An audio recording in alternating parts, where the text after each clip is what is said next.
గణేశాయ నమః, గాయత్రీదేవి నమః, మహాసరస్వతి నమః, మాతాపితృభ్యో నమః.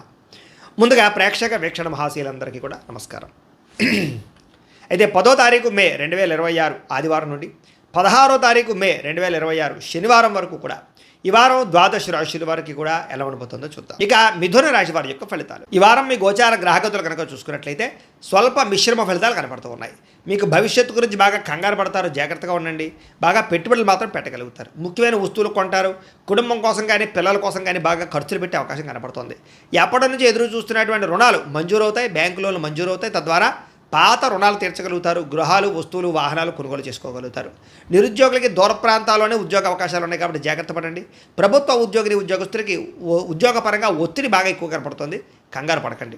ప్రైవేటు ఉద్యోగస్తులకి తోటి ఉద్యోగస్తులతో సఖ్యత ఏర్పడుతుందని చెప్పచ్చు. అయితే పనితీరు మాత్రం కొంచెం ఇబ్బంది పెడుతుంది మిమ్మల్ని. అధికారులు మాత్రం మిమ్మల్ని మెచ్చుకుంటారు. ఆస్తి వివాదాలు పరిష్కారాలు అవుతాయి. ఎప్పటి నుంచో తీరని కోరికలు నెరవేరుతాయి.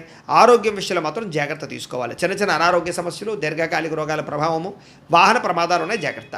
మీరు ఆశించిన దానికన్నా ఆదాయం తక్కువే కనపడుతుంది కాబట్టి డబ్బులు ఖర్చుల విషయంలో జాగ్రత్త. దుబారా ఖర్చులు మాత్రం చేయకండి. ఎన్ఆర్ఐలు, ఇతర దేశాల్లోని భారతీయులందరూ కూడా గ్రీన్ కార్డులు కానీ, వీసాలు కానీ, పర్మిషన్లు కానీ వచ్చే అవకాశాలు కనపడుతూ ఉన్నాయి. నూతన ఉద్యోగ అవకాశాలు కూడా ఇతర దేశాల్లో కనపడుతున్నాయి. గృహ మార్పులు కానీ, నూతన గృహం కొనుగోలు చేయడానికి కానీ విదేశాల్లో అవకాశం కనపడుతుంది. విదేశీ ప్రయాణాలు, వీసాలు సఫలీకృతం అవుతాయి. వివాహ ప్రయత్నాలు కొంచెం ఆలస్యంగా కుదురుతాయి. ఉన్నతగా గొప్పగా ఆలోచిస్తారని చెప్పచ్చు.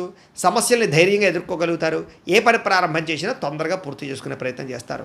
చాలా రకాల ప్రమాదాల నుంచి, అపాయాల నుంచి బయటపడగలుగుతారు. అయితే ఎవరితోటి కూడా దురుసుగా కోపంగా మాట్లాడకండి. అనవసరమైన విషయాలు చర్చించకండి. విడిపోయిన ప్రేమికులు తిరిగి కలవగలుగుతారు. భవిష్యత్తు గురించి కూడా మంచి నిర్ణయాలు తీసుకోగలుగుతారు. సమయానికి అవసరం డబ్బులకు అందడంతో పాటుగా అనుకున్న పనులన్నీ కూడా పూర్తి చేసుకోగలుగుతారు. అయితే ఆహారపు అలవాట్లలో మార్పు తీసుకురావడం కానీ, వ్యాయామం పట్ల ఆసక్తి పెంచుకోవడం కానీ మంచిది. భార్యాభర్తల మధ్య మైత్రి, కలయికలు, అనుబంధం ఏర్పడుతుంది. కుటుంబ సమస్యలు పరిష్కరించుకోగలుగుతారు. ప్రేమించిన వాళ్ళ కోసం బాగా తాపత్రయపడతారు, కృషి చేస్తారు. వాళ్ళతో సంతోషంగా కాలం గడుపుతారు. అయితే పరపురుష పరస్త్రీ వ్యామోహాలు, శారీరక వాంఛలు, కోరికలు పెరిగిపోతున్నాయి. అనవసరమైన వస్తువులు కొనుగోలు చేసే అవకాశాలు ఉన్నాయి, జాగ్రత్తగా ఉండండి. విద్యార్థులకి స్కూళ్ళలో కానీ, కాలేజీలో కానీ శ్రద్ధ పెట్టలేకపోవడము, చదువు పట్ల ఆసక్తి తగ్గే అవకాశం ఉంది. చెడు స్నేహితులకు దూరంగా ఉండండి. విదేశాల్లో చదువుకున్న వారికి మాత్రం మంచి అవకాశాలు రాబోతున్నాయి. చదువు పట్ల ఆసక్తి పెంచుకోండి. ఇక ఉద్యోగస్తులకి ఉద్యోగపరంగా ఎదుగుదల, అలాగే చేసేటటువంటి పని పట్ల శ్రద్ధ, అలాగే అధికారికపరమైన మన్నన పొందగలుగుతారు. స్త్రీలకి ఇరుగు పొరుగు వారితో స్నేహం, అలాగే భర్తతో సౌఖ్యము, కుటుంబ వివాదాల పరిష్కారము, కుటుంబ గౌరవం కనపడుతుంది. వ్యాపారస్తులకి చిన్న వ్యాపారాలు పెట్టేవారికి, చిన్న పరిశ్రమలు పెట్టేవారికి లాభాలు కనపడుతున్నాయి. వ్యాపారపరంగా సొంత నిర్ణయాలు తీసుకోగలుగుతారు. నష్టాలు భర్తీ చేసుకోగలుగుతారు. వ్యాపార లాభాలు పొందగలుగుతారు. ఏదేమైనా కూడా అనుకూలమైన వాతావరణం కనపడుతుంది కాబట్టి కాలాన్ని సద్వినియోగపరచుకోవాల్సిందిగా తెలియజేస్తూ, అయితే ప్రేక్షకులకి ముఖ్యంగా మనకి ఏమిటయ్యా అన్నట్లయితే కనుక ఇప్పటిదాకా మేము చెప్పినటువంటి ఈ ఫలితాలన్నీ కూడా గోచార ఫలితాలు. అంటే ఈ రాశిలో ఉండేటటువంటి కోట్ల మంది అందరికీ వర్తిస్తాయి. కాబట్టి ఆ రకంగా వినే ప్రయత్నాన్ని చేయండి.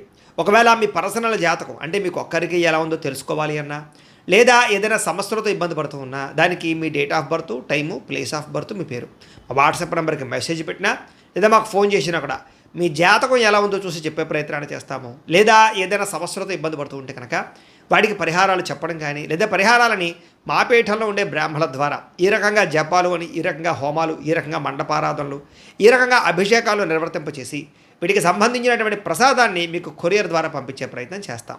లేదా మీరు స్వయంగా వచ్చి పాల్గొన్నా కూడా మీ చేతి కార్యక్రమాలు కూడా నిర్వర్తింపజేసే ప్రయత్నం చేస్తాము అని తెలియజేస్తూ, అలాగే మీలో ఎవరికైనా సరే పూర్తి జాతకం ఈ రకంగా పుస్తకం రూపంలో కావాలన్నట్లయితే కనుక దానికి కూడా మీ date of birth, time, place of birth, మీ పేరు మా వాట్సాప్ నెంబర్కి మెసేజ్ పెట్టినా, లేదా మాకు ఫోన్ చేసినా కూడా మీ జాతకాన్ని మీ రకంగా రాసి ఇలా కంప్యూటర్లో డీటీపీ చేయించి ఈ రకంగా పుస్తకం రూపంలో బైండింగ్ చేయించి ఈ పుస్తకాన్ని మీకు కొరియర్ ద్వారా పంపించే ప్రయత్నం చేస్తాం. ఇందులో మీ పూర్తి జాతకం అంతా కూడా రాసి ఉంటుంది.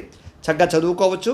ఇది మీకు జీవితాంతం ఉపయోగపడుతుంది. కాబట్టి మీరు ఎవరికైనా సరే ఇలా పూర్తి జాతకం పుస్తకం రూపంలో కావాలన్నా కూడా మమ్మల్ని సంప్రదించవచ్చు అని తెలియజేస్తూ, అలాగే ఇంట్లో డబ్బు నిలబడకపోవడము, ఆర్థిక ఇబ్బందులు, రుణ బాధలు, వ్యాపారాలు సరిగ్గా సాగకపోవడము, ఇలాంటి సమస్యలతో ఇబ్బంది పడుతూ ఉంటే కనుక అలాంటి దానికి ఇలాంటి జన వశీకరణ యంత్రము ఉంటుంది.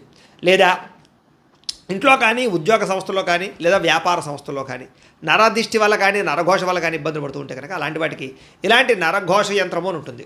లేదా ఇంట్లో మనశ్శాంతి లేకపోవడము, నిద్ర పట్టకపోవడము, పీడకలలు రావడము, కుటుంబ కలహాలు, లేదా కోర్టు వాదాలు, పోలీస్ కేసులు, శత్రువులు పడదా, లేదా ఎవరో ప్రయోగం చేసేసారని అనుమానాలు రావడము, ఇలాంటి వాటితో సమస్యలతో ఇబ్బంది పడుతూ ఉంటే కనుక అలాంటి వాటికి ఇలాంటి శూలిని దుర్గా యంత్రం అని ఉంటుంది. కాబట్టి ఈ యంత్రాల్లో ఏ యంత్రం కావాల్సినా సరే మీరు మాకు గోత్రాలు పేర్లు తెలియజేసినట్లయితే మీకు కావలసినటువంటి యంత్రానికి జపాలు, పూజలు, హోమాలు నిర్వర్తింపచేసి మీకు కావలసిన యంత్రాన్ని మీకు కొరియర్ ద్వారా పంపించే ప్రయత్నం చేస్తాం. కాబట్టి ఈ యంత్రాలు ఏ యంత్రం కావాలో మమ్మల్ని సంప్రదించవచ్చు అని తెలియజేస్తూ, అలాగే ఇప్పటిదాకా మేము చెప్పినటువంటి ఈ ఫలితాలన్నీ కూడా మీకు దగ్గరగా వచ్చే లేదా అనే విషయాన్ని కామెంట్ రూపంలో పెట్టండి. అలాగే ఈ వీడియో కనుక మీకు నచ్చినట్లయితే కాస్త ఖచ్చితంగా లైక్ చేయండి, అందరికీ షేర్ చేయండి. ఇంకా ఎవరైనా ఛానల్ కనుక సబ్స్క్రైబ్ చేసుకోకుండా ఉన్నట్లయితే కనుక కాస్త సబ్స్క్రైబ్ కూడా చేసుకోవాల్సిందిగా మనస్ఫూర్తిగా ఆశిస్తూ, గోబ్రాహ్మణేభ్యః శుభమస్తు నిత్యం, లోకా సమస్తాః సుఖినో భవంతు. స్వస్తి.